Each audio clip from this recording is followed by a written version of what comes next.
help you out a little bit. First poem's going to be called The Municipal Gallery Revisited.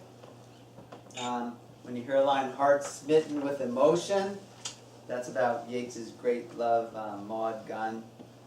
Very famous that he was like in love with her from his late teens till he was about 50 and wrote many of his poems towards her.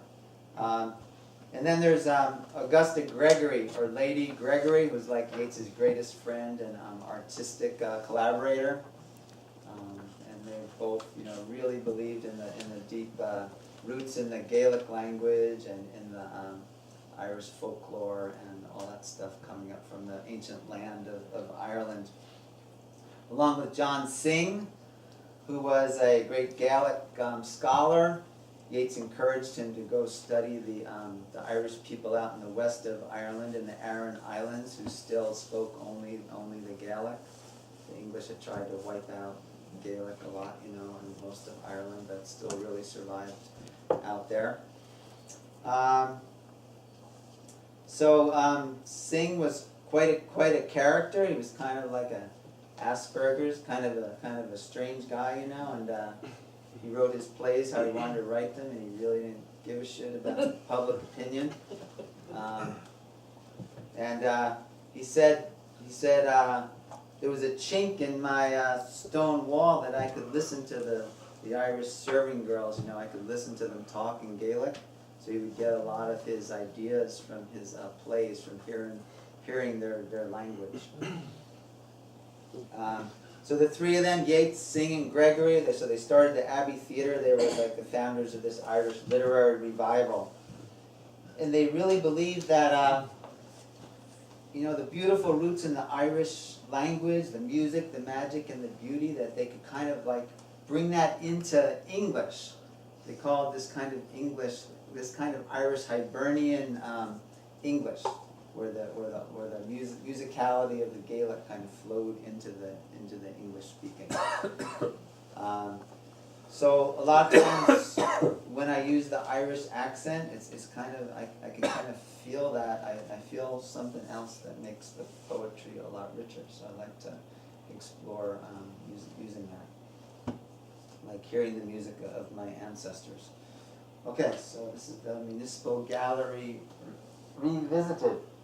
We're going to visit that gallery this summer when we go to Ireland. Yeah.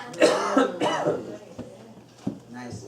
Around me, the images of 30 years. An ambush, pilgrims at the waterside, casement upon trial, half hidden behind the bars, guarded, Griffith staring in hysterical pride, Kevin O'Higgins' countenance that wears a gentle, questioning look that cannot hide a soul incapable of remorse or rest, a revolutionary soldier kneeling to be blessed. An abbot or archbishop with upraised hand, blessing the tricolor. This is not, I say, the dead Ireland of my youth, but an Ireland the poets have imagined, terrible and gay.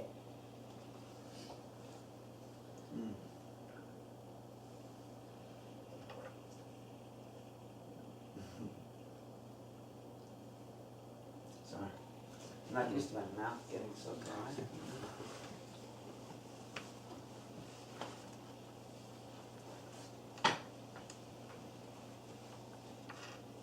Suddenly I stand before a woman's portrait, gentle and beautiful in her Venetian way. I met her all but 50 years ago for 20 minutes in some studio. Heart smitten with emotion, I sink down, my heart recovering with covered eyes. Wherever I had looked upon my permanent or semi-permanent images.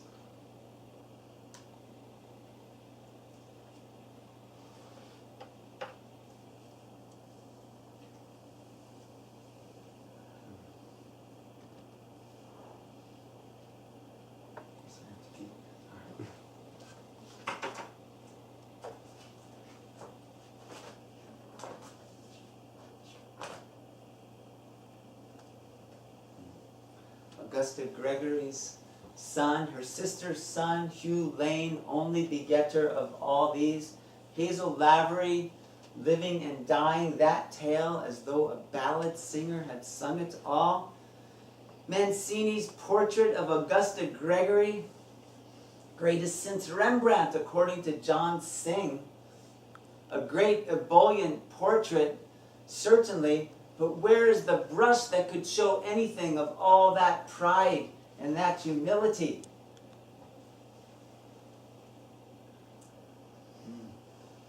And I find myself in despair. Because time can bring approved patterns of women or of men, but not that self-same excellence again. My medieval knees lack strength until they bend, but in that woman, in that household where honor had lived so long, all lacking found. Childless I thought, my children may find here deep-rooted things. But now that end has come, I have not wept. No fox can foul the lair the badger swept. An image out of Spenser and the common tongue.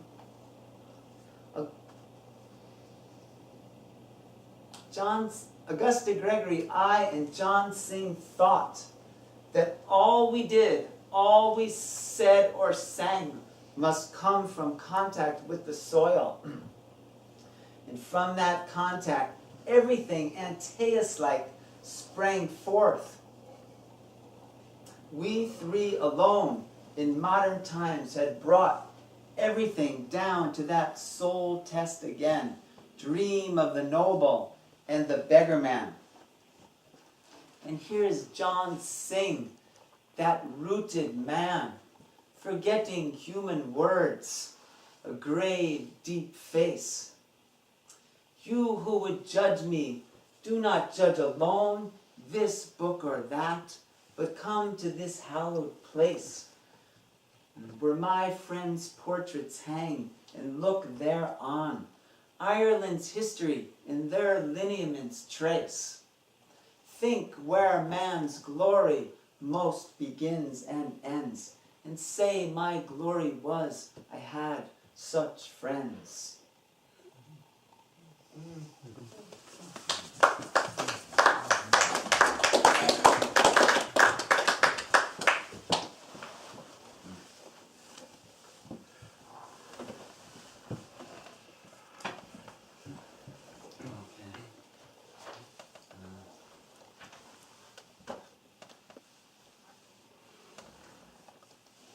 The next poem is about Augusta Gregory's son, Robert Gregory.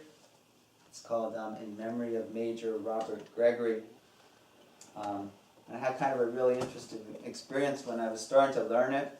A lot of times I Google some of the names I don't know or some of the vocabulary that I don't understand. So, you know, and the scholarship around Yeats is like really vast. You know, many professors, they spend their whole lives, you know, studying Yeats.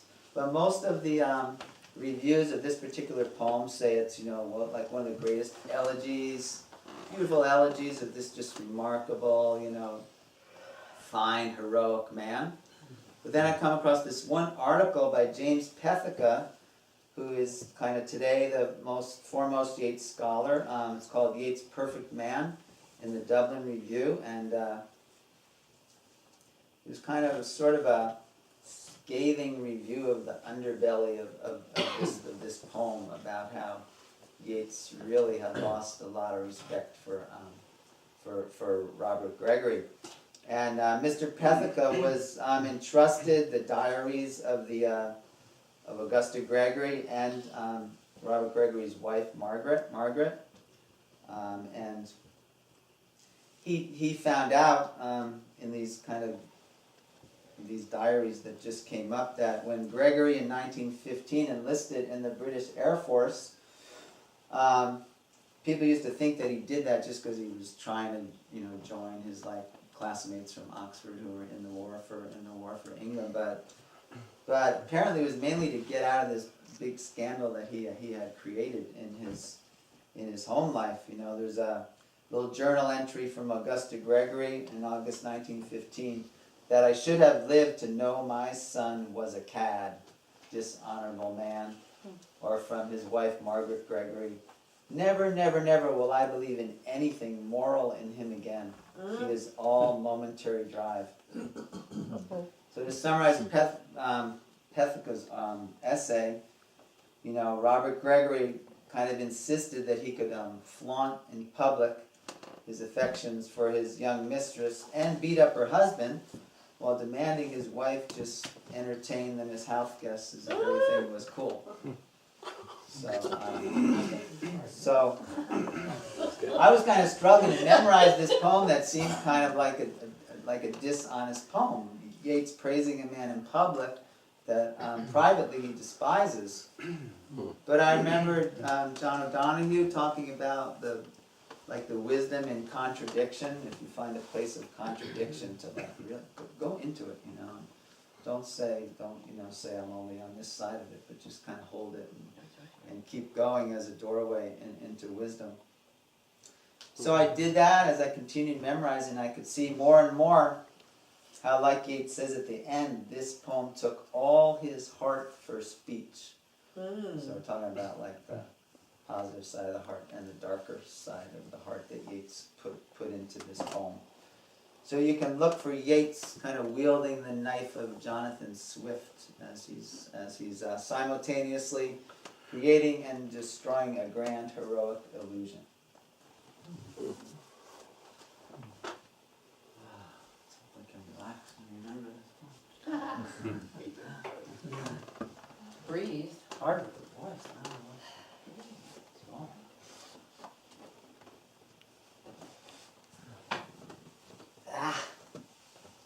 Some memory of Major Robert Gregory. Now that we're almost settled in our house, I'll name the friends who cannot sup with us beside a fire of turf in the ancient tower. And having talked to some late hour, climb up the winding stairs to bed, discoverers of forgotten truth, or mere companions of my youth, all are in my thoughts tonight, being dead.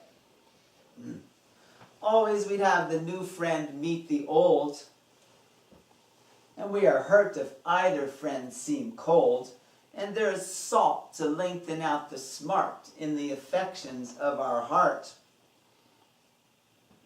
And quarrels are blown up upon that head, but not a friend that I can bring tonight can set us quarreling, for all that come into my mind are dead.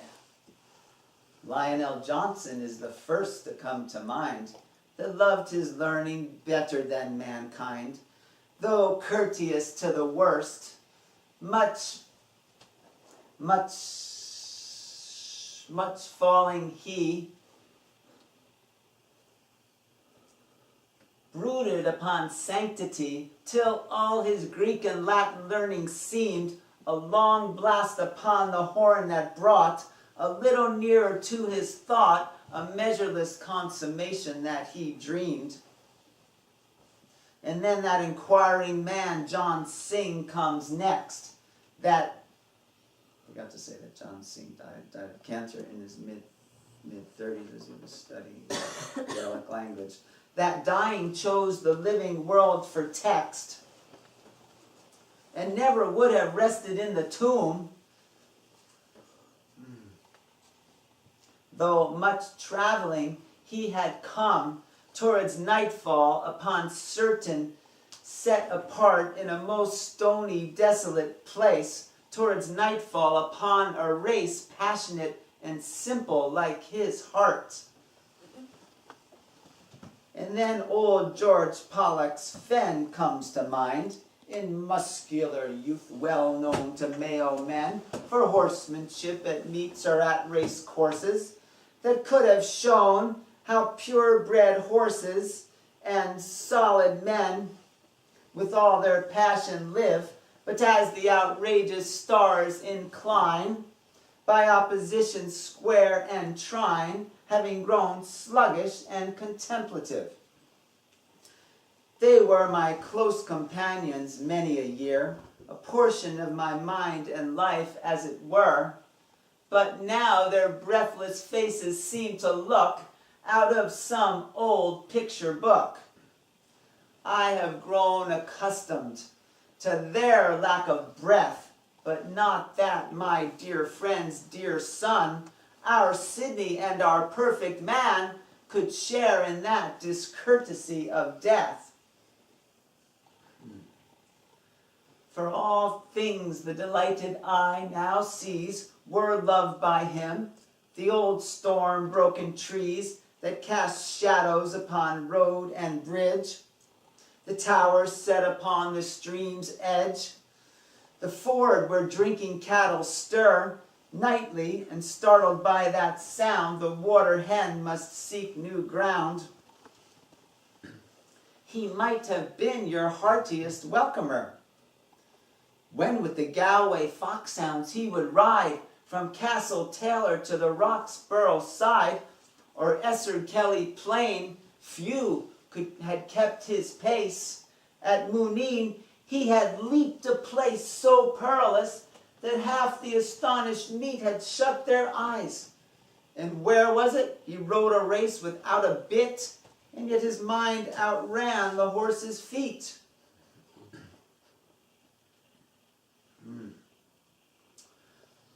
We dreamed a great painter had been born to cold Clare rock and Galway rock and thorn, to that stern color and that delicate line that are our heart's secret discipline, wherein the gazing heart doubles her might. Soldier, scholar, horseman he, but yet he had the intensity to have published all to be a world's delight. Who else could so well have counseled us on all lovely intricacies of a house as he that practiced or that understood all work in metal or in wood, in molded plaster or in carven stone? Soldier, scholar, horseman he, and all he did done perfectly, as though he had but that one trade alone. Some burn damn faggots, others may consume the whole combustible world in one small room. But if we look back, the whole chimney has gone black out, because the work had finished in that flare. Soldier, scholar, horseman he, as 'twere all life's epitome, what made us dream that he could comb gray hair?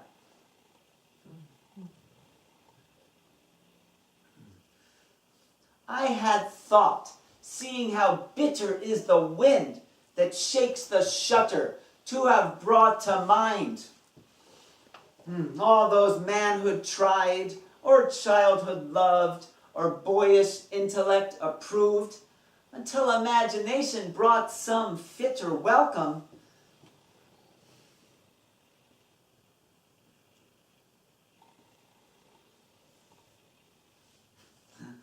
Until imagination brought some fitter welcome.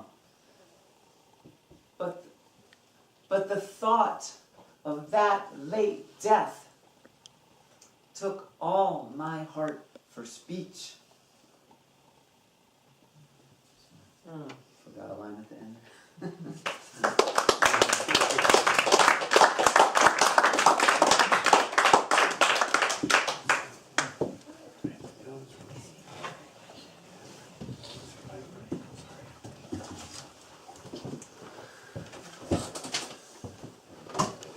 Okay, this short poem is also about Major Robert Gregory. Some critics think it's maybe Yeats's only anti-war poem that he wrote. And just before Robert Gregory took off for war, he told Yeats about a dream he had of being shot down behind enemy lines, and apparently a cousin of his had like the same dream. So Yeatsu is like totally interested in like psychic phenomena. I was really curious about that both people had the same dream. So this is an Irish airman foresees his death. I know that I shall meet my fate somewhere among the clouds. Those that I fight I do not hate. Those that I guard I do not love. My country is Kiltartan Cross. My countrymen Kiltartans poor. No likely end could bring them loss, nor leave them happier than before. Nor law nor duty bade me fight, nor public men nor cheering crowd. A lonely impulse to delight drove to this tumult in the clouds. I balanced all, brought all to mind. The years to come seemed a waste of breath the years behind, in balance with this life, this death. One